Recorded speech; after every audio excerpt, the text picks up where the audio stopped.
Whether it's your first time here or you're a regular here at Mr. Super Oz, I just want to thank you for tuning in to the channel. It exists because I, Oz, from the channel Mr. Super Oz, I wrote a 68-page graphic novel called Everlasting Survivors. Volume 1 is called All Day Long. If you follow the link in the description of this video, you can get yourself hats, shirts, posters, all kinds of fun things. But most importantly, you can get the story itself. And the more people that pick up the story, the greater the chances are that there can be continued adventures with these heroes. If you could, give it a like, subscribe if you haven't already, leave a comment, enjoy.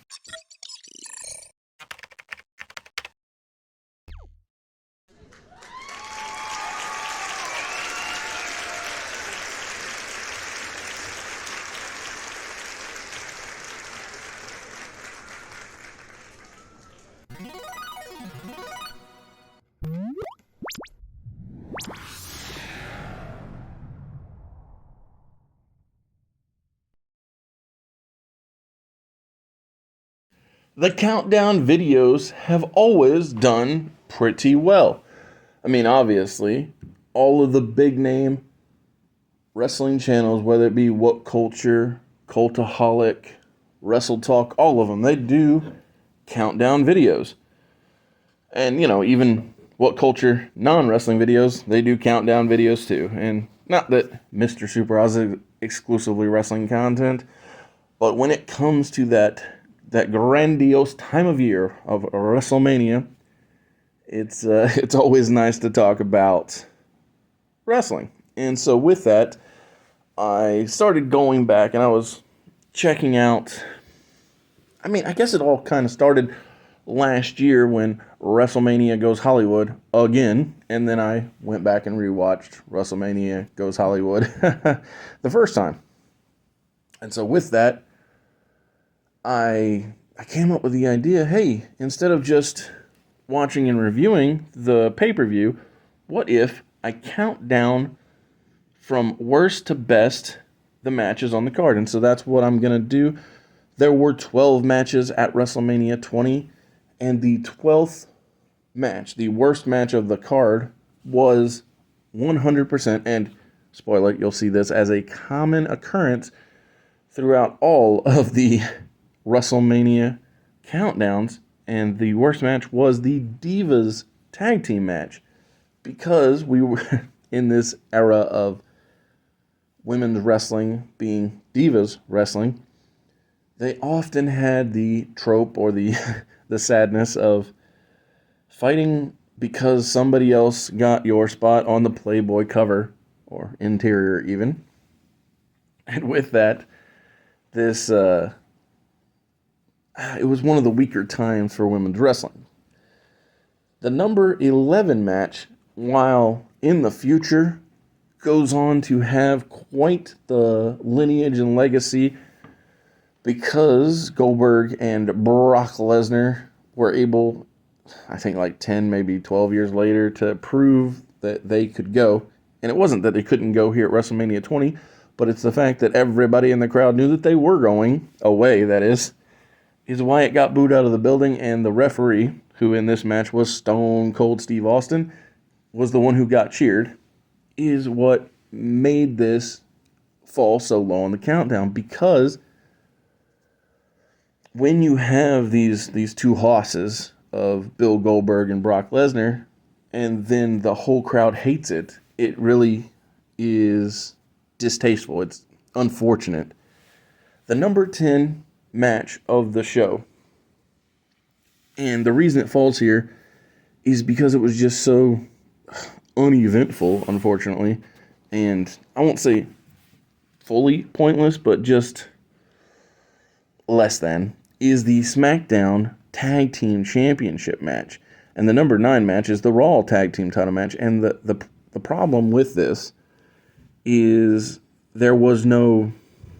it felt like there was no thought put into either the 10 or 9 matches, the Tag Team Championship match for Raw or SmackDown.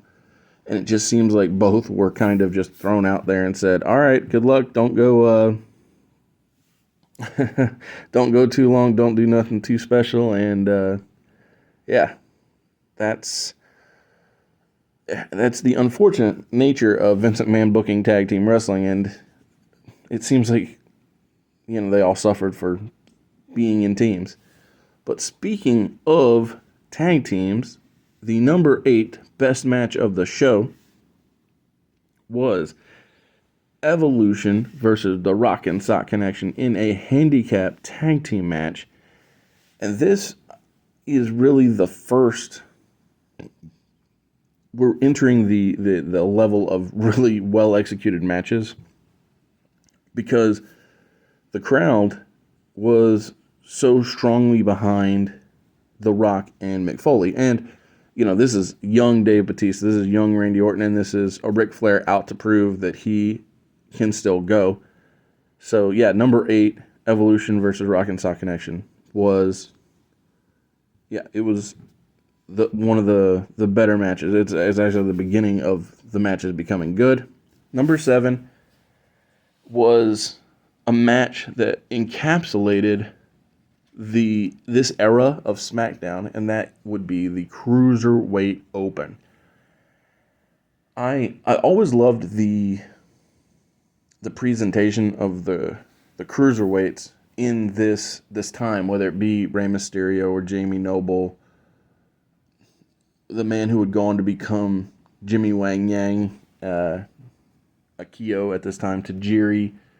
The list goes on. Like, they were just such talented, athletic wrestlers, and the cruiserweight division is one of the things that always set WCW apart from the WWF and helped make Nitro must-watch programming whenever it wasn't a known commodity, a big-name wrestler. And so this Cruiserweight Open really gave me classic WCW feelings. Number 6 on the countdown was a match that Molly Holly fought hard to get. Molly Holly versus Victoria in a hair versus hair match, a match where Molly had felt so strongly that her and Victoria had worked hard enough to do this that she was willing to literally go bald to get on the show, and that's something that is commendable for these women, and it just shows how nutso that McMahon is to laugh at the woman going or getting her head shaved, so that he was like, yeah, let's do it, haha.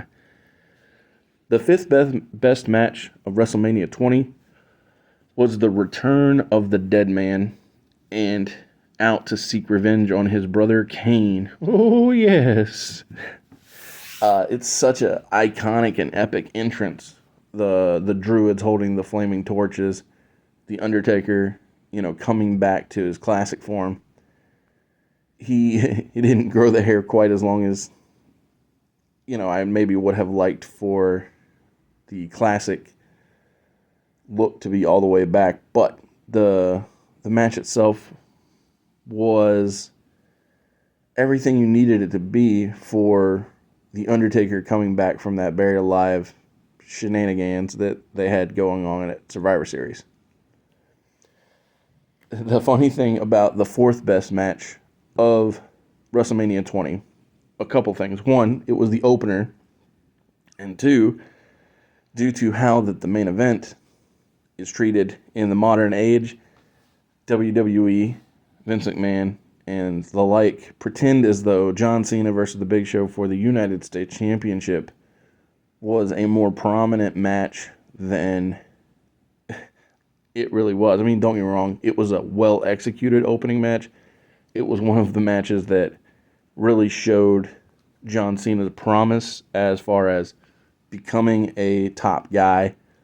But at the time, it was not in the realm of importance that they bestow upon it now because of, well, you'll find out when we get to the main event. The number 3 best match of WrestleMania 20 to me was Christian, not yet, or again Cage, versus Chris Jericho. And this match, while it started in a very strange angle with, which one of us can go all the way with Lita or Trish Stratus the year prior, had evolved so far from that, because that storyline is what led to Chris Jericho getting a renewed good guy push. Although I could never get on board with either of them trying to seal the deal with Lita or Trish, because I knew they were both married. And I don't know. I always find it weird when you play those games. But the match itself was so well done. And then the Trish Stratus turn at the end.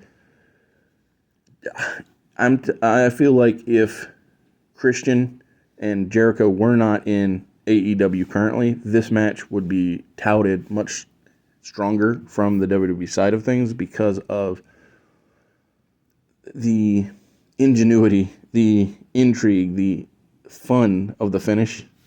The number 2 best match of WrestleMania 20 was Eddie Guerrero defending the undisputed WWE Championship against the Wrestling Machine, Kurt Angle. Of course, this match was excellent, because Kurt Angle and Eddie Guerrero just know how to put on great wrestling.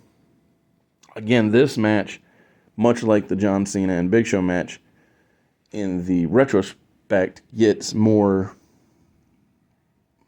praise from WWE than it did at the time, because of how that WWE pretends like the number 1 best match of WrestleMania 20 does not exist, because Triple H is defending the World Heavyweight Championship against Shawn Michaels and Chris Benoit, the winner of the Royal Rumble. The man who entered at number 1, went all the way, eliminating the Big Show.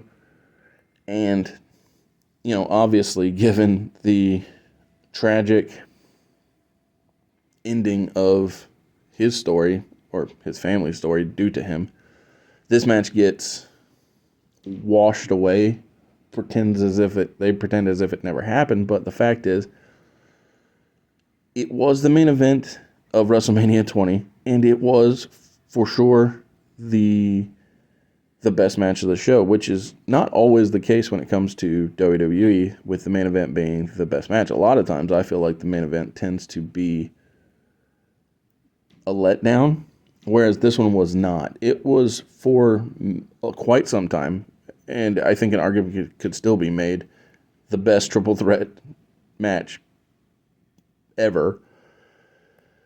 But, obviously you can make arguments for other triple threats, but this match was just so well done, and I love that Triple H taps out to Chris Benoit in the crippler crossface to finish it off, and it was the best match of WrestleMania 20.